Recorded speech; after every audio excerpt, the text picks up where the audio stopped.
Alright, 97.7 Outlaw Radio FM listeners, it is without further ado to welcome one of the best MCs to ever grace West Coast hip hop. We got the one, the only, Kurupt, one half of the Dogg Pound, right here on the line. How you doing this evening? I really just cannot complain. Hey, most definitely, neither can I. I hope everything is all well out on the West Coast for you, man. Like, 2020 has not been a good year at all. It has not, but, it's actually been a great year because I'll be honest with you, I make the best of anything. So, for me, it's been a great year because I've been able to mind melt with a lot of great people because we've all had to sit down. So, everybody ain't up and about and everybody ain't gone or on tour.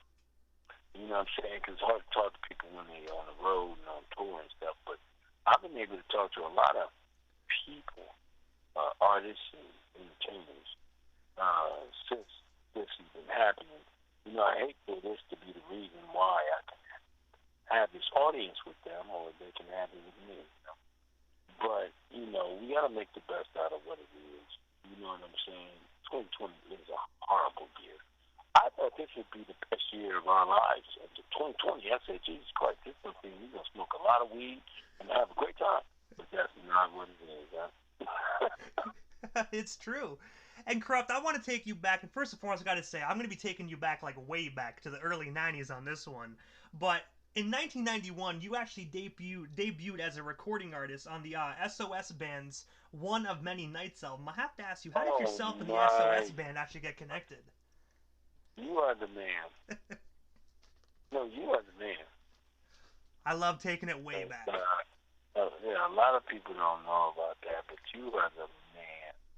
And, I was just a baby then, and that was my first introduction to the game, and SOS Band gave me my first Wham Wham, and then it was Death Row who took me to the pinnacle, but SOS Band gave me my first opportunity to actually. And I knew as well they're Kurupt. I had to bring that up because a lot of people they go like when they hear Kurupt they think, oh, Death Row Records. They think, the Dogg Pound, but it's like, no, you got to think about what the first thing, right? So I knew I had to shed some light on that topic. That's a very, very very emotional topic because they gave me so much love. And remember, this is the SOS Band, right? And who am I? I'm just a little kid from South Central Los Angeles. And they said, we want a hot rapper, but we don't want one that's already out. They heard me rap and they said, we like this kid. That's what they said. And then they gave me the opportunity and they liked what I did. And I was only supposed to do one record, if I'm not mistaken, because Broomy, my big brother Brumfield, Broomy brought me to the table because he's the one that was talking to their folks. And then they said I did so well on the first record, they was like, you got another one for you. So I got a second record to do in the album because they liked what I did first. And then, right then I knew, like, damn, I must really have something. And I have to ask you as well, pertaining to the SOS Band, like, are they still actually together today, or is that just something that, like, unfortunately they disbanded? No, I think they're very much together today. SOS Band is one of those groups that stayed together and kept on pushing, like when I did that record with them. Remember how old original they were and how long they've been in the game, and when I did the record with them, they were still together, so I would think that they're still together today, unless people passed away, that's in peace. But, yeah, I would think they were still together. And also, in 1992, you actually signed with Death Row Records, and of course, eventually debuted on Dr. Dre's The Chronic. I have to ask you, how did you get connected with Suge Knight and Death Row Records? Snoop. Yeah, it was my sister Diamond made it for us, and I got invited to something, and it was Broomy, a picnic I got invited to, and it was my brother Broomy who brought me to the table, and from there, it was Snoop who ran the program. Snoop's the one who was like, he's the one, Snoopy's the one that did it all. Like, hey, man, this is Kurupt, he's the shit,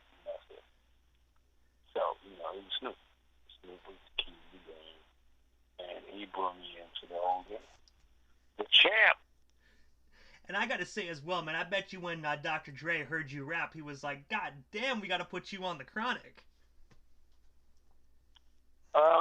Yeah, definitely. Basically, that's what it was. You know, Dr. Dre heard me. He was like, oh, yeah, he's that. And he gave me my opportunity on the first record, which was Stranded on Death Row.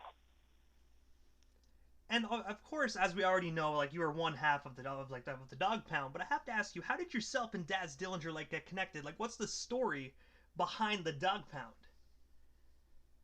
Well, we were just like, you know, the Dog Pound was just a clique. We were just a crew, all of us. You know, you got Snoop, and we all the Dog Pound, all of us. But we was all solo, like me, I was solo, Daz was solo, and we were just a Dog Pound. The rest of the homies were just pushing the line. So, you know what I'm saying? The DPG, that's it. And then Daz came to me and was like, you know what?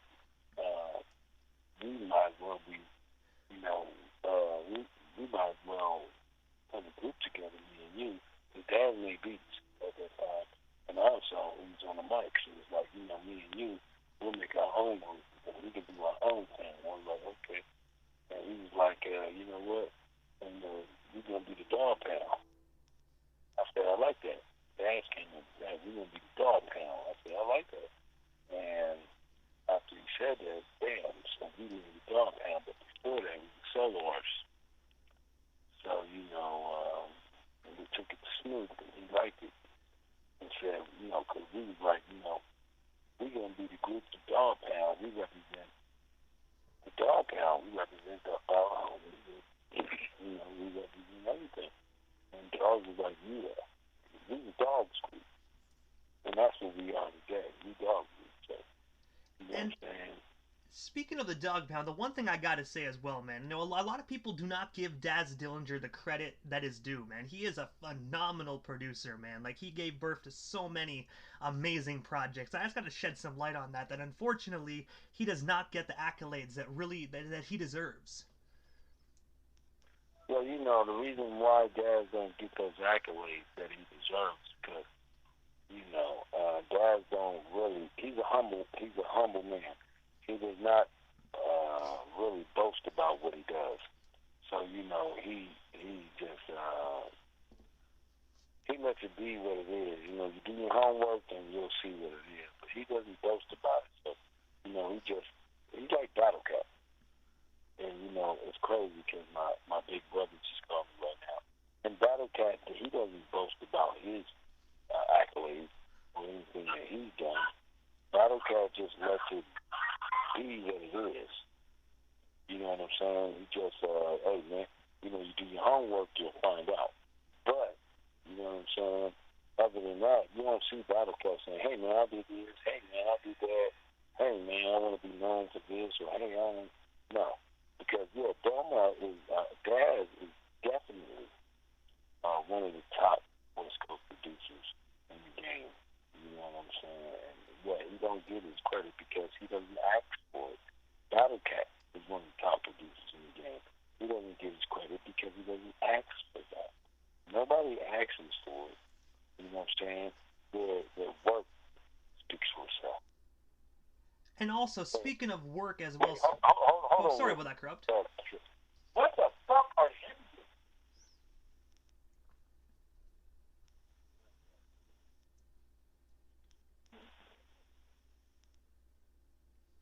God damn it. Damn, do you got a dog? Everything all good over there, Kurupt? No, do you got a dog? Pardon? Oh, this guy is tripping. I mean, this girl is tripping. Do you got a dog? No, I don't. No. I just, you know, my wife surprised me with a good old-fashioned cane corso, Italian mastiff, and this girl is just all over the place, man. You know, it's my baby girl, but God damn, I'm like, now, I'm saying, I'm on the interview. She don't get it. No, she's still gonna run around and the dogs being dogs, eh? Oh, jumping everywhere and just biting on my shoes and biting on everything and sit your ass down. Yes, she is. Get sit her ass down. Jesus Christ, what's wrong with her? Yeah, so what were you saying?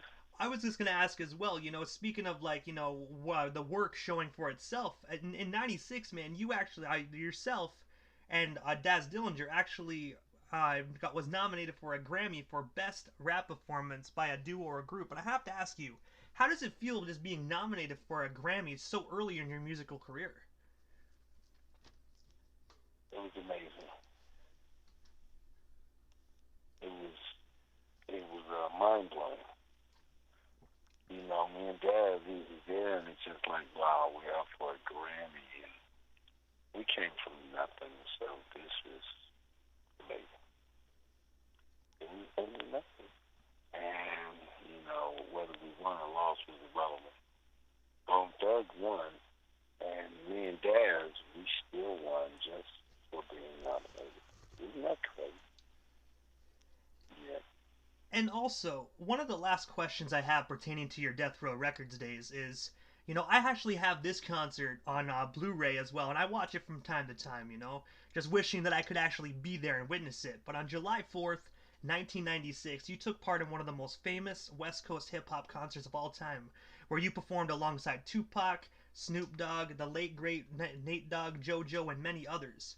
I have to ask you, what was it like doing that show, and what's the story behind that iconic concert? Because in my opinion, that's probably one of the most famous concerts of all time. That sounds like the House of Blues. Most definitely. Oh, yeah. Oh, yeah. Well, basically, I was just a kid, I was a baby. And, we was around all the people that we looked at as, like, icons, like Tupac, Dogg. They are the same age, but we still look at them like icons because they were the superstars. And we was trying to get in there, but it's just like, damn, you know what I'm saying? And just to be on the stage with Tupac, Snoopy, and that whole thing, the whole vibe, and House of Blues was a very big venue for California on Sunset. It was just like, wow, this was so iconic. And I must say, he was very high, smoking on some of that good green, and smoking on that good indica. Hello. So we were just feeling the vibe and enjoying ourselves, and it will always be a part of our history because, hey, man, we made history through that. And I gotta say though as well, Kurupt, you know what I mean? Yourself, Daz, and Snoop, you guys made some of your most monumental classics, well on that endo smoke, So that was just a regular day for you guys, pretty much. Basically. And, we really didn't notice or observed or even thought about it as historical as it was. Man, it was just a regular day, like you said. It was just like, hey, man, we gonna rock, get it, wham. Because we never expected Pac to be taken away, you know what I'm saying? So we thought he'd be here forever, like, we gonna be here forever until it's time for us to go. But bam, his time came early, so that killed us, and it was a hurt piece, blew us all away. And the basic thing is, though, when we did that House of Blues, we were just kids, man.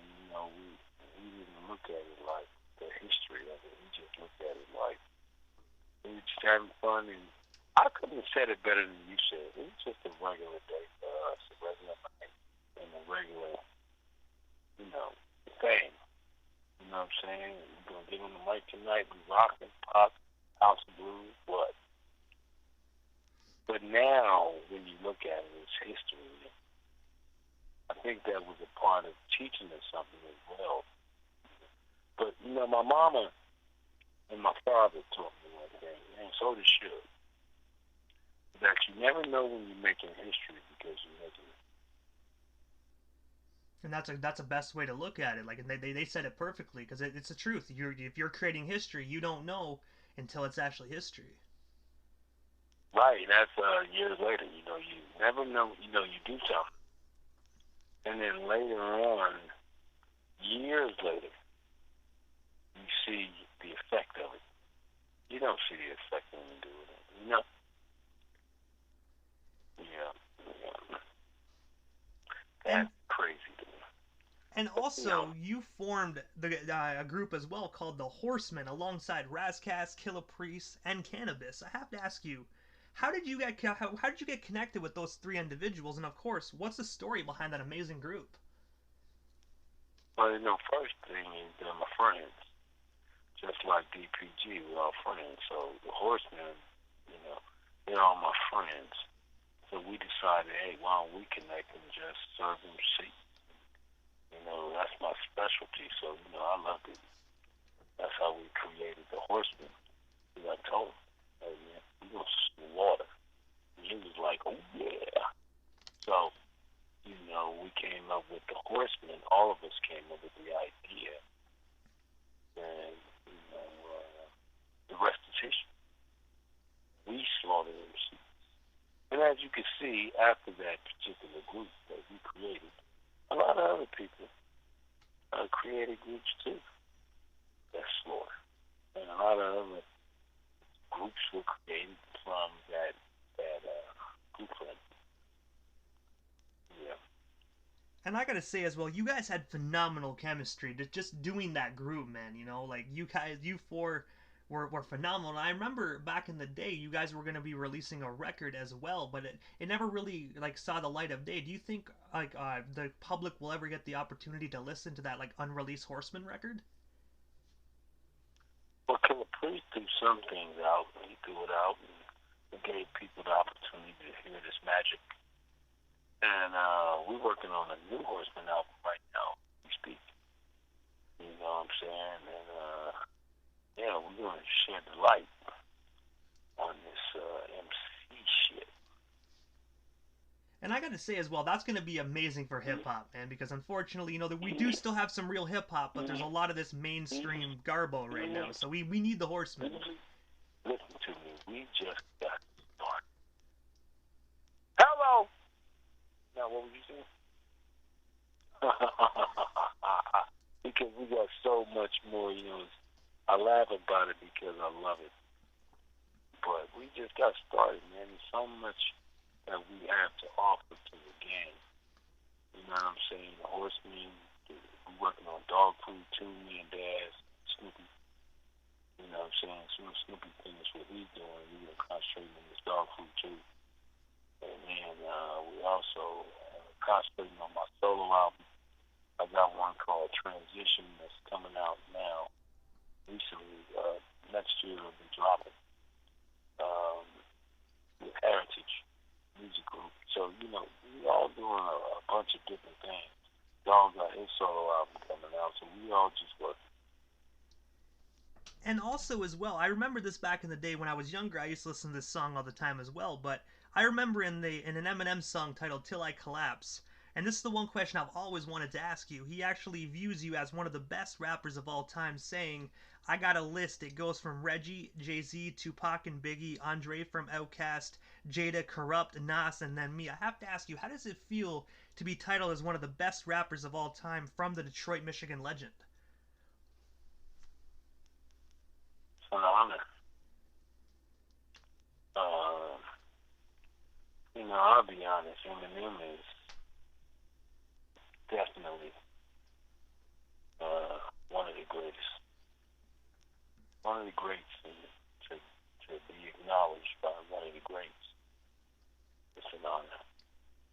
And I gotta say as well, you know, like when Eminem named that list, that's a phenomenal list as well, and I agree with that one. You know what I mean? And it must have been really cool to be able to hear that. Like, were you the one that heard it yourself, or did someone actually bring it to light and be like, "Yo, like Eminem brought you up in his newest track"? But to be recognized, you know, from an artist of that stature and an artist of that caliber of he's not a regular artist, he's an MC. So for it really isn't about him being an artist, it's about him being an MC. And for an MC to recognize me That was the key. An artist can recognize me, and I love it. It's like Kendrick. Kendrick is an MC. So for Kendrick to recognize me, that was very special. For Eminem to recognize me, he was the first. You know, that was very special. You know what I'm saying? And it's like, wow, you know, you just hold it dear to your heart, and it also it meets one of my goals to be recognized as one of the great MCs, because that's what my whole objective was when I first got in the game. It wasn't about selling records; it was about being noticed as one of the great MCs. And Eminem said that I'm one of those, and he's a great MC. For a great MC to stand and recognize a great MC, I mean, they prime. That was special, and it was very appreciated. So, yeah. And also, aside from you being a hip hop artist, like you have also ventured into doing films at some point as well. And one of my favorite movies by you is actually where you starred alongside a former WCW champion Bill Goldberg in the movie titled Half Past Dead 2. I have to ask you, how did you land that role? And of course, what was it like working with Big Bill? Well, you know, I did Half Past Dead, the first one, and they said I did a great job. You know, I wouldn't know unless they tell me, but they said I did a great job. And originally, I died in the movie. I think it was Screen Gems that talked to the director and said, you know, John Williams and Kurupt can die. They have to make it to the end, so they had to restructure the end where I stayed alive and John Williams stayed alive. And so they did that, and then after that, they hit me back about a year later, a year and a half or two. It was just like, you know, we're going to make a new one. Everybody knows my character, Twitch. So we're going to do it in Goldberg as the star, but we're going to make you the star, Kurupt. And I was like, wow. That was really big to me. And it was like, wow. So I had my opportunity to actually be the face covering the star. And, you know, it satisfied one of my other goals. So, you know, that was very special. You know, and Goldberg, he's such a great, I call him Uncle Goldberg because, you know, he took me in his wing just like Kurt Russell did, and Bing Raines, the Uncle Bing Raines, he took me in his wing personally and acting-wise. So did Harrison Ford, you know what I'm saying, and Josh Hartnett, my little homie, he was right. He was rolling with Kurupt, and, you know, Alita Davidovich, she was riding with me, you know, she stayed down with me as well. And the director, Ron Shelton, you know what I'm saying? And they all just supported Kurupt, you know what I'm saying, in so many ways. So, you know, it taught me a lot about the film game as well, and the acting game. And that's what it's all about, you know, you learn as you go. I learned that from Tupac and from Snoopy. You know what I'm saying? That you learn as you go. And so, you know, that's where that game came from. But it was amazing with Duke Lionel, man, because he showed me so much game, too. You know what I'm talking about? Goldberg was just like, look, we're just going to do it like this, we're going to do it like that. I said, okay, cool. He's too big to choose, but, you know, what you going to say to him? He was so big. I'm like, okay, well, let's go. Especially when you watch him on, like, TV, you know what I mean? It's like, damn, do I really want to say the wrong thing to this guy? Like, he'd eat me for breakfast. But see, he's good, though. He's good, you know what I'm saying? He loves you to death. He's not a bully. He's real straight to the point, and, you know, he wants the best for you, so he really talked to me about things. We had fun. And that was the key to the game with all the movies I've done. But Goldberg and me, we had a real good time. We had fun, and we made the best.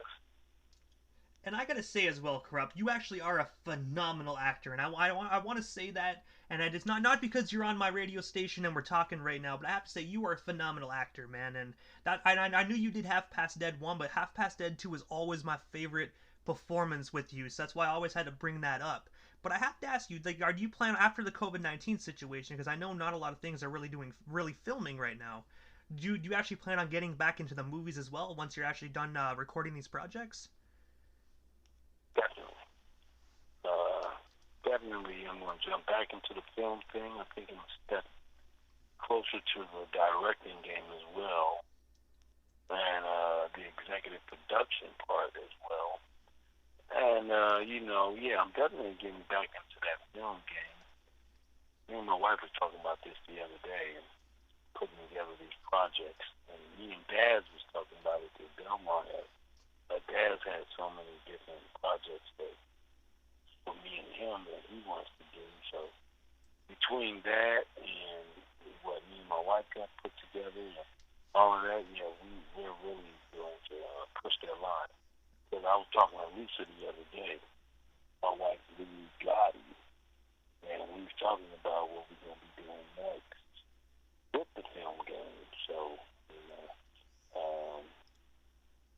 we're going to ride that out. We got a lot of good plans and a lot of good things. 2021, that's the key. And, we just wanted to enter in 2021 and shut down 2022. That's the plan. And also, when you brought up previously in the interview about Dog Food 2, that was actually in my question list, and I just want to ask you, like, what is the estimated release date of that? And of course, what can our listeners expect from Dog Food 2 when it drops to the general public? Because I know you probably can't release too many cats out of the bag pertaining to that subject, but if you can you tell us, shed a little bit of light on Dog Food 2 for us? Not at all. But what I can tell you about Dog Food 2, it's amazing. We just got started, and really it ain't nothing we can really do till Snoopy finishes what he has to do. And when the champ comes in, it's a wrap, because we've already made some records like we normally do. But when the champ comes in, it's cracking. So all I can tell you is, get ready for this G game. Hello. I'm gonna be honest there, Kurupt. I remember when I saw Daz drop the hint on IG back like a couple months ago, I was like, oh shit. Like, you know what I mean? Hip hop better be ready for this because the Dog Food 2 is coming. Yeah, this Dog Food 2 is, it's something that we're gonna bring to the table, man, and bring them back to this G shit on this new level. But the thing also, while we waiting for that, man, you can also expect this transition, this Kurupt album, hit you with this grown folks shit. But this, all of this together between the Snoopy's album, Kurupt solo album, Daz's projects, and Dog Food 2 with me, Daz, and Snoopy, and also with because Daz got the Daz and Capone album, the Capone and Daz album. You know what I'm saying? You got hip hop history because we made New York, New York, and they made LA, LA, and now we got friends, and we got a project together with Capone and Daz, and we got all four of us on one record, DPGC and N. So, it's history being made everywhere around the board, and that's hip-hop. And also, earlier this month, you guys actually dropped the song Guidelines, which actually has, of course, you featured, and it actually has Noor, and it also has Daz Dillinger and Capone. I was wondering if you tell us a bit more about that song, and because I'm going to be playing it directly after our interview here on the station, and of course, where can our listeners snag themselves a copy of that single? This single is all over, Spotify, Instagram, Apple, everywhere you want to go. It's there, you know what I'm saying? YouTube, you can see the video. We got the visual to it. Capone and Daz is on their A game. And Nori's in full support. Gotti's in full support. You know what I'm saying? So it's like, You know, we do it so big. You know, Nori got one of the number one syndicated podcasts cracking in the world. You know, Drink Champs. So, you know, Drink Champs, they pushed it, they promoted it, and that's connected with Revolt, which is, you know, Puffy. Going to do, if I'm not mistaken, I think it's Puffy and Jigga, but it might just be Puffy out because the business is so huge. But, you know, so everything is, you know, me and Dad was just happy to be a part. That people are giving us an opportunity to be a part. Because, you know, people, they look at us like, they look at me and Dan like we're bad guys. You know what I'm saying? And like, you know, we people you can't do business with, it's all bad. And that's just really not true. You know what I'm saying? And, you know, now we're getting opportunities to actually do the business with people who believe in us and who wants to do business with us. And that's a great thing. You know. And I'm gonna be honest, Kurupt. The only way you guys are bad is like you guys just because you guys destroy that microphone, man. You guys are lyrical assassins, man. So you know what I mean. And that's my personal opinion. You know what I mean. You guys are bad for microphones because you destroy them. But other than that, man, you guys are phenomenal individuals, man. I just gotta say thank you for the years of amazing hip hop, Kurupt, because your music most definitely helped me through a lot of difficult times in my life. So I gotta say thank you for that. Well, thank you, you know, for your love. And thank you for your support. You know what I'm saying? Because, you know, it's all fun. It's all about fun. People losing focus to the fun and enjoying ourselves and realizing that music moves the heart, the soul, and it's all about fun. You know, I got a new single coming called Premonition. And that's going to be dropping by the 29th or the beginning of the year. And you know, you're going to see, you know, a different Kurupt because I'm speaking on something real, you know. You got to, you know, use your heart. Use your heart. And you know, you got to be real with yourself first before you can be real with anything else. In your life, in anything. You know, you got to be real with yourself first. You know what I'm saying? And that's what life is about. You know what I'm saying? And don't forget to pray. You know, enjoy yourself. You know what I'm saying? You got to pray, enjoy yourself, and be real with yourself first before you can be real with anybody else. And that's what my new thing is going to drop on the 29th or 1st with Heritage Music Group.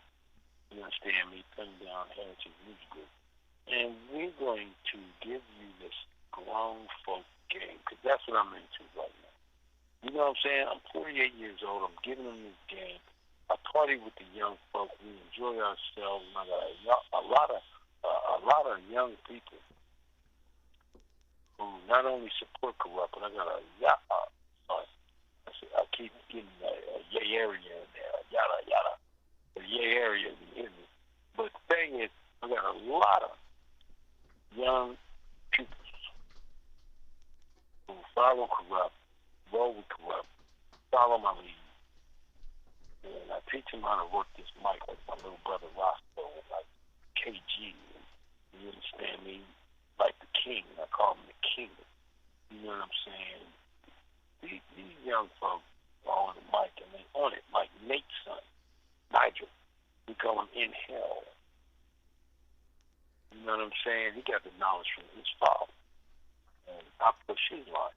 So, you know, we all supporting in the West. We learn how to support each other now, you know what I'm saying? Instead of being separate. And there's so much talent out there. So much talent. So I'm a part of that as well. You know what I'm saying? Like my brother Draws.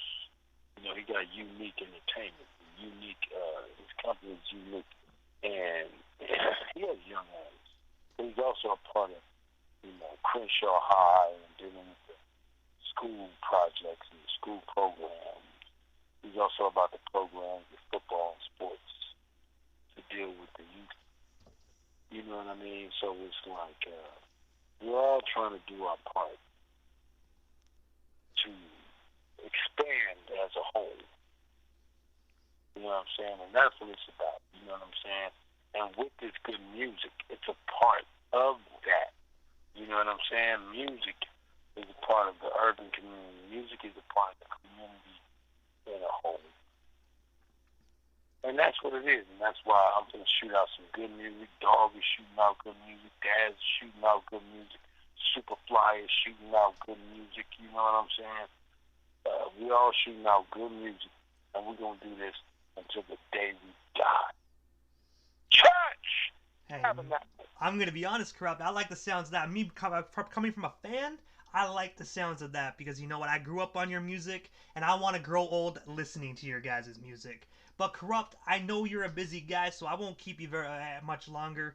I just want to say quickly, right before we say goodbye and part ways, thank you for everything you've done again for hip-hop, man. Because I want to say it for all my listeners as well, because I know we got about 25,000 people listening right now all around the globe. And I just have to say, on behalf of them, thank you for giving us your time this evening. I told them I said thank y'all because I love y'all. And I love your support, man. You know what? By next year, we'll have 100,000, 25,000 right now are the ones that matter the most. Because they hear genuinely, and I love that. You tell them all, I said, I love you to death.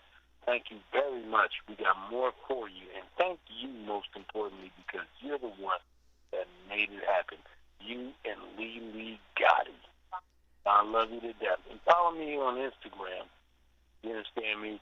Ricardo _DPG. And that's Ricardo with 2 C's. Hello! Most definitely, Kurupt. Thank you so much. Happy holidays to you and yours. And most definitely hope we can make this happen down the road. But for now, I'm looking forward to those new projects when they come out. Thank you so much, Kurupt. Oh, you better believe it, and I got more for you after that. Hello! I love you to death. And good looking for having me, man. And I love the people. But I want to tell the people this. CPG is forever. There's Kurupt, Snoopy, Superfly, rest in peace, Nate Dogg, RBX, the Lady of Rage. We're here. Ever. I love y'all. Shut!